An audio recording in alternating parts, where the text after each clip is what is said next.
जितने भी छात्र छात्राएं क्लास 10th का फर्स्ट टर्मिनल का एग्जाम दे रहे हैं तो उनका लेकर आ चुके हैं यहाँ पे ओरिजिनल पर्पस सोशल साइंस का। तो आप लोग जितने भी छात्र छात्राएं क्लास 10th के, तो आप लोग वीडियो में अंत तक बने रहेगा। आप लोग को बता दें कि 101% ये ओरिजिनल पर्पस है। आप लोग को विश्वास नहीं तो आप लोग लाइव में जरूर जुड़िएगा। आप लोग को जितना भी है सभी का आप लोग प्रश्न का यहाँ पे सोल्यूशन भी कराया जाएगा। ठीक है, तो चलिए इस वीडियो में हम आप लोग को जितना भी ऑब्जेक्टिव है तो ऑब्जेक्टिव का आंसर की बताने वाले हैं। आप लोग को बता दें 101% ओरिजिनल है। कहीं कहीं कोई डिस्ट्रिक्ट में कहीं कहीं चेंज रहता है, तो आप लोग को बिल्कुल भी घबराना नहीं है। आपको बिल्कुल आप लोग को जो प्रश्न देंगे आप लोग को बिल्कुल आपका एग्जाम में आएगा। ठीक है, तो चलिए आज हम सोशल साइंस का करवा देते हैं सभी ऑब्जेक्टिव को। तो ऑब्जेक्टिव को याद कर लीजिएगा, नोट कर लीजिएगा, क्योंकि यही सब प्रश्न आपका बोर्ड एग्जाम में भी आए तो आप लोग आसानी से कर लेंगे। ठीक है, तो चलिए फर्स्ट टर्मिनल का पेपर है, तो आप लोग जितने भी छात्रगण मित्रगण साथीगण सभी के पास इस वीडियो को ज़्यादा से ज़्यादा शेयर करिएगा, ताकि सभी विद्यार्थी लोग को एग्जाम से पहले सभी को ओरिजिनल प्रश्न मिल सके। तो देख सकते हैं आप लोग जो प्रश्न है उसमें से आप लोग 1 से 48 तक प्रश्न रहेगा सोशल साइंस में, जिसमें से आप लोग को 40 प्रश्न का ही उत्तर देना है। ठीक है, 40 प्रश्न का उत्तर देना है। तो चलिए हम आप लोग को वीडियो में सारी चीज़ जानकारी देने वाला, आपको आंसर भी करवाएंगे, साथ ही साथ ये बताने वाले कि जो आपका ओरिजिनल प्रश्न पत्र है वो आपको किस तरह से इसका जो पीडीएफ है उसको डाउनलोड करना है और इसका आंसर की आपको कैसे डाउनलोड करना है, सभी चीज़ों को हम लोग बताएंगे। तो आप लोग वीडियो में अंत तक बारीकी से बने रहेंगे। तो चलिए पहला प्रश्न देखेंगे। पहला प्रश्न क्या है, इटली तथा जर्मनी वर्तमान में किस महादेश के अंतर्गत आते हैं? इटली और जर्मनी जो है वर्तमान में कौन सा महादेश के अंतर्गत आता है? तो कौन सा महादेश के अंतर्गत आता है? तो यूरोप महादेश के अंतर्गत आता है। याद रखना कौन सा महादेश के अंतर्गत आता है? यूरोप के। ऑप्शन नंबर सी बिल्कुल इसका सही आंसर हो जाएगा। अगला प्रश्न है, इटली एवं जर्मनी के एकीकरण के विरुद्ध निम्न में कौन था? इटली एवं जर्मनी के जो एकीकरण हुआ था उसके विरुद्ध में निम्न में से कौन था? तो कौन था? तो ऑस्ट्रिया जो था। इटली और एकीकरण का जब विरोध हुआ था, एकीकरण हुआ था, तो उसके विरुद्ध था कौन था? तो ऑस्ट्रिया था। तो ऑप्शन नंबर इसका सी बिल्कुल सही आंसर हो जाएगा, ऑस्ट्रिया। चलिए अगला प्रश्न क्या, प्रथम इंटरनेशनल की स्थापना किस वर्ष हुई थी? बताइए, प्रथम इंटरनेशनल की स्थापना किस वर्ष हुई थी? तो किस वर्ष हुआ था डियर? तो कब हुआ था? तो 1864 ईस्वी में हुआ था। कब हुआ था? 1864 ईस्वी का बिल्कुल सही और करेक्ट आंसर हो जाएगा। अगला प्रश्न क्या कि काउंट काबूर की मृत्यु किस वर्ष हुई थी? जो काउंट काबूर हुए थे उनका जो मृत्यु हुआ था वो कब हुआ था? काउंट काबूर का, तो काउंट काबूर का मृत्यु हुआ था 1862 ईस्वी में। ऑप्शन नंबर है इसका बिल्कुल सही आंसर हो जाएगा। अगला प्रश्न है, वर्जिन स्वाइल उपन्यास के लेखक कौन थे? वर्जिन स्वाइल उपन्यास के लेखक कौन थे? तो इसके लेखक कौन थे? तो पता है इसका 5 का सही आंसर क्या होगा? तो इसके लेखक कौन थे? तो इसका लेखक जो थे इवान तुर्गेनेव के। ठीक है, इवान तुर्गेनेव थे। तो ऑप्शन नंबर बी इसका सही आंसर होगा। अगला प्रश्न है, अंतर्राष्ट्रीय मजदूर दिवस किस तिथि को मनाया जाता है? बताइए, अंतर्राष्ट्रीय जो मजदूर दिवस है वो कौन सा तिथि को मनाया जाता है? तो 1 मई को मनाया जाता है। कौन सा तिथि को? तो 1 मई को अंतर्राष्ट्रीय मजदूर दिवस मनाया जाता है। ऑप्शन नंबर डी सही आंसर हो जाएगा। अगला प्रश्न है, मेटरनिक कौन था? मेटरनिक जो था, मेटरनिक कौन था? तो ऑस्ट्रिया का चांसलर था। याद रखना मेटरनिक कौन था? तो ऑस्ट्रिया का चांसलर था। ऑप्शन नंबर ए इसका सही आंसर हो जाएगा। अगला प्रश्न है, सांप्रदायिक निर्माण की घोषणा किसने की थी? सांप्रदायिक जो निर्माण किया था इसकी घोषणा किसने की थी? तो किसने की थी? तो मैकडोनाल्ड ने। कौन की थी? तो मैकडोनाल्ड ने की थी। तो ऑप्शन नंबर इसका सी आंसर हो जाएगा। अगला प्रश्न है, अलीगढ़ आंदोलन का नेतृत्व किसने किया? बताइए, अलीगढ़ जो आंदोलन है, आंदोलन का नेतृत्व जो है वो किसने किया था? तो किनके द्वारा अलीगढ़ का नेतृत्व किया गया था? तो किनके द्वारा हुआ था डियर? तो ये सैयद अहमद खां के द्वारा। किसके द्वारा?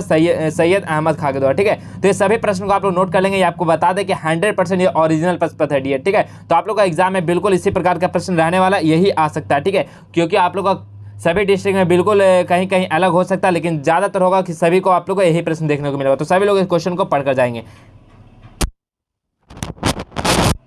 तो चलिए अगला प्रश्न क्या है? अगला प्रश्न है कि एल्बर्ट बिल कब पारित हुआ था? बताइए, एल्बर्ट जो बिल है वो कब पारित हुआ था? तो एल्बर्ट बिल कब पारित हुआ था? तो 1883 ईस्वी में पारित हुआ था। याद रखिएगा 1883 ईस्वी में। ये सभी प्रश्न काफ़ी महत्वपूर्ण है। आपका हो सकता है कि सभी प्रश्न बोर्ड एग्जाम में भी देखने को मिलेगा, तो आप लोग सभी प्रश्न को याद भी कर लेंगे।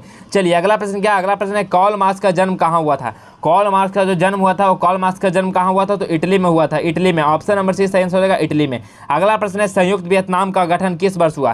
संयुक्त वियतनाम जो है इसका गठन जो हुआ था वो किस वर्ष हुआ था? तो 1975 ईस्वी में संयुक्त वियतनाम का गठन हुआ था। तो ऑप्शन नंबर डी सही आंसर हो जाएगा। अगला प्रश्न है, हुआ आंदोलन किस प्रकृति का था? बताइए, हुआ आंदोलन आंदोलन जो है किस प्रकृति का था? तो किस प्रकृति का था डियर? तो क्रांतिकारी धार्मिक प्रकृति का था। तो ऑप्शन नंबर डी सही आंसर हो जाएगा। अगला प्रश्न है, हनोवा समझौता किस वर्ष हुआ? हनोवा समझौता जो है ये किस वर्ष हुआ था? तो मार्च 1946 में हनोवा समझौता हुआ था। याद रखिएगा डेट को, मार्च 1946 में हुआ था हनोवा समझौता। चलिए अगला प्रश्न देखते हैं। अगला प्रश्न क्या? सुवन फुमा को निम्न में से कहाँ का प्रधानमंत्री बनाया गया था? बताइए, सुवन फुमा को निम्न में से कहाँ का प्रधानमंत्री बनाया गया था? तो कहाँ का प्रधानमंत्री बनाया गया था? तो लाओस का। कहाँ का? लाओस का। याद रखिएगा, ऑप्शन नंबर ए हो जाएगा। अगला प्रश्न है कि महागोनी, ठीक है, यहाँ पे क्या है अगला, महागोनी किस वन की उपज है? बताइए महागोनी किस वन की उपज है? तो कौन सा वन की उपज है? तो चीर हरित वन के। कौन सा? चीर हरित वन। ऑप्शन नंबर बी सही आंसर हो जाएगा। चलिए अगला प्रश्न क्या है, इनमें किसका कार्य संसाधन नहीं कहलाता? बताइए इसमें से कौन सा कार्य है जो संसाधन नहीं कहलाता है? तो कौन सा संसाधन नहीं कहलाता? तो भिखमंगा क्या है? एक संसाधन नहीं है। तो ऑप्शन नंबर ए इसका बिल्कुल सही आंसर हो जाएगा। चलिए अगला प्रश्न की ओर चलते हैं। अगला प्रश्न क्या है, भारत की अर्थव्यवस्था का मुख्य आधार क्या है? भारत की जो अर्थव्यवस्था का जो मुख्य आधार है, वो मुख्य आधार क्या है? तो कृषि है। ऑप्शन नंबर ए हो जाएगा। कृषि क्या है? भारत की अर्थव्यवस्था का मुख्य आधार है। चलिए अगला प्रश्न है, सोपान कृषि किस राज्य में प्रचलित है? बताइए सोपानी कृषि जो है किस राज्य में प्रचलित है? तो उत्तराखंड राज्य में सोपानी कृषि प्रचलित है। तो ऑप्शन नंबर डी करेक्ट हो जाएगा। अगला प्रश्न है, बिहार में प्रायः कैसी मिट्टी पाई जाती है? बिहार में जो कैसा मिट्टी पाया जाता है? तो बिहार में कैसा मिट्टी पाया जाता है? तो जलोढ़ मिट्टी पाया जाता है बिहार में। ऑप्शन नंबर सी हो जाएगा। अगला प्रश्न है, तारापुर परमाणु केंद्र कहाँ स्थित है? तारापुर जो परमाणु केंद्र है ये कहाँ स्थित है? तो मुंबई के उत्तर में। कहाँ है? तो मुंबई के उत्तर में स्थित है। चलिए अगला प्रश्न है, इनमें कौन नवीकरणीय संसाधन है? नवीकरणीय संसाधन इनमें से कौन सा? आप लोग से अनवीकरणीय नहीं, यहाँ पे नवीकरणीय संसाधन पूछा तो कौन हो जाएगा? वन हो जाएगा। ठीक है, वन हो जाएगा। ऑप्शन नंबर सी हो जाएगा। अगला प्रश्न है, कोयला किस प्रकार का संसाधन है? कोयला किस प्रकार का संसाधन है? तो कोयला कभी भी खत्म हो सकता है, इसलिए ये क्या है? अनवीकरणीय संसाधन है। ऑप्शन नंबर ए हो जाएगा। अगला प्रश्न है, इनमें कौन से रबी फसल है? बताइए इनमें जो ऑप्शन में दिया गया है इसमें से बोला गया कौन सा है जो रबी फसल है?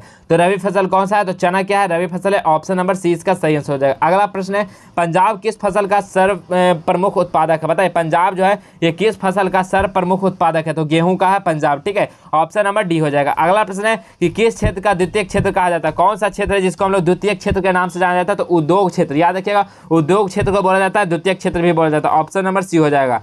अगला प्रश्न क्या है, निम्नांकित में से कौन नवीकरणीय प्राकृतिक संसाधन है? बताइए निम्नांकित में से कौन है जो नवीकरणीय प्राकृतिक संसाधन है? तो कौन है? तो भूमिगत जल क्या है? एक नवीकरणीय प्राकृतिक संसाधन है। तो ऑप्शन नंबर सी हो जाएगा। तो चलिए नेक्स्ट प्रश्न की ओर बढ़ने से पहले हम आप लोगों को बता देते हैं कि इसका जो ओरिजिनल प्रश्न है ये आपका किस तरह से इसका पीडीएफ आप लोग को डाउनलोड करना है और आपका जो आंसर की है सब्जेक्ट का वो किस तरह से करना है। तो आप लोग वीडियो में अंत तक बनेगा तभी आप लोग से डाउनलोड हो पाएगा। तो सबसे पहले आप लोग को क्या करना है? तो देखिए सबसे पहले आप लोग को गूगल खोलना है। गूगल खोलने के बाद आप लोग को लिखना है जस्टवेल एजुकेशन। जस्टवेल एजुकेशन लिखकर आप लोग को सर्च कर देना है। सर्च करने के बाद इस तरह का आप लोग को खुलकर आ जाएगा जस्टवेल एजुकेशन। इस वाले लिंक पे आप लोग सभी विद्यार्थी लोग क्लिक कर देंगे।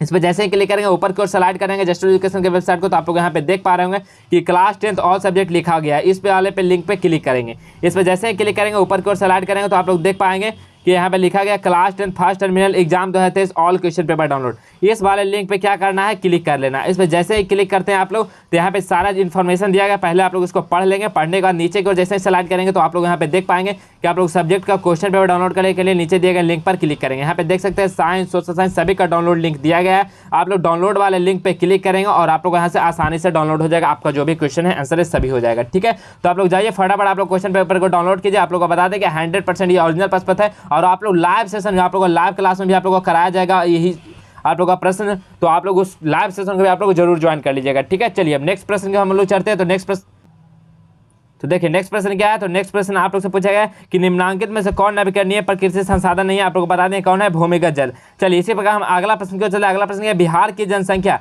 गांवों में निवास करती है। बताइए बिहार की जो जनसंख्या है गांवों में निवास करती है। कितना परसेंट बिहार की जनसंख्या है जो गांव में निवास करती है?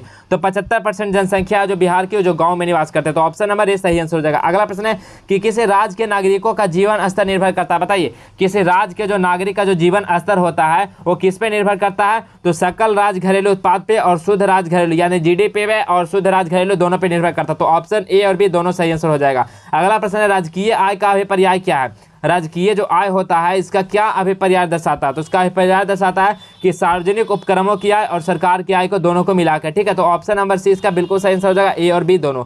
अगला है poverty and un-British rule in India किसकी रचना है? बताइए poverty and un-British rule in India किनकी रचना है? तो किनकी रचना है बताइए। 31 का सही आंसर क्या हो जाएगा इसका? तो इसका सही आंसर क्या हो जाएगा? तो ऑप्शन नंबर डी हो जाएगा। इनमें से किन्हीं की नहीं है। चलिए अगला प्रश्न क्या है? विनिमय का रूप क्या है? विनिमय का रूप क्या होता है? विनिमय का रूप क्या होता है? वस्तु विनिमय प्रणाली होता है या मौद्रिक विनिमय प्रणाली? तो क्या होता है? विनिमय का रूप क्या होता है? ठीक है। विनिमय का रूप क्या होता है, तो ऑप्शन ए और बी दोनों हो जाएगा, वस्तु विनिमय प्रणाली और मौद्रिक विनिमय प्रणाली। ठीक है, तो दोनों एक विनिमय का प्रणाली है। चलिए अगला क्या है, मुद्रा के प्रयोग से किसको लाभ हुआ। मुद्रा के प्रयोग से किसको लाभ हुआ, मुद्रा के प्रयोग से किसको लाभ होता है, उत्पादकों को, उपभोक्ता को, या दोनों का, इनमें से कोई नहीं। तो उपभोक्ताओं को भी होता है, उत्पादकों को, दोनों को यहाँ पे मुद्रा के प्रयोग से लाभ हुआ है। तो ऑप्शन नंबर सी हो जाएगा, बोथ ए एंड बी। चलिए अगला प्रश्न क्या है, साख के निम्न में से कौन सा आधार है। साख के जो निम्न में से कौन आधार है, तो साख के कौन आधार है इसमें से बताइए। 34 का सही आंसर क्या हो जाएगा, तो विश्वास क्या है, साख का आधार है। तो ऑप्शन नंबर ए हो जाएगा। ठीक है, चलिए नेक्स्ट प्रश्न जो है, नेक्स्ट प्रश्न क्या है, लोकसभा में निर्वाचन है तो कुल सीटों की संख्या कितना है। लोकसभा में जो निर्वाचन के लिए कुल सीटों की संख्या कितना होता है, याद रखिएगा 543 सीटों होता है लोकसभा के निर्वाचन में। तो ऑप्शन नंबर सी हो जाएगा 543 सीटें। चलिए अगला प्रश्न क्या है कि लोकतंत्र के संबंध में क्या सत्य नहीं है। लोकतंत्र के संबंध में क्या है जो सत्य नहीं है, तो इसका सही आंसर क्या हो जाएगा, कौन सा इसमें सत्य नहीं है, तो आप लोग बताइए। इसका आंसर आप लोग को कमेंट में करना है। चलिए अगला प्रश्न हो जाता है, राष्ट्रीय महिला आयोग अधिनियम किस वर्ष बना। राष्ट्रीय महिला आयोग जो अधिनियम बना था वो किस वर्ष बना था, तो 1990 ईस्वी में बना था। ऑप्शन नंबर सी हो जाएगा 1990 ईस्वी में।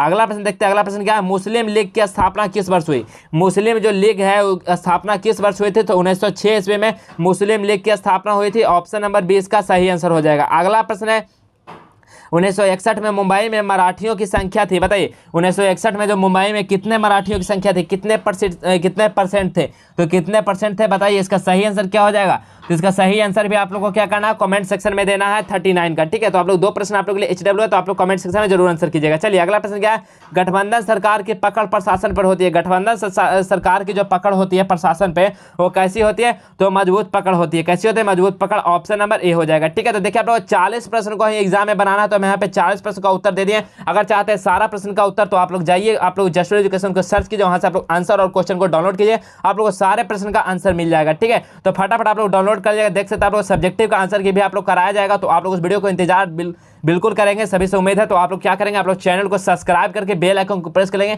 ताकि जैसे ही वीडियो कोई आए तो आप लोग के पास सबसे पहले पहुंचे। ठीक है, तो अगर आप लोग को वीडियो अच्छा लगे तो वीडियो को लाइक कर दीजिएगा, और सभी साथी और मित्रगण के पास इस वीडियो को ज़्यादा से ज़्यादा शेयर कर दीजिएगा। तो चलिए इसी प्रकार हम मिलेंगे आप लोगों को नेक्स्ट और नए वीडियो में, तब तक के लिए जय हिंद, वंदे मातरम।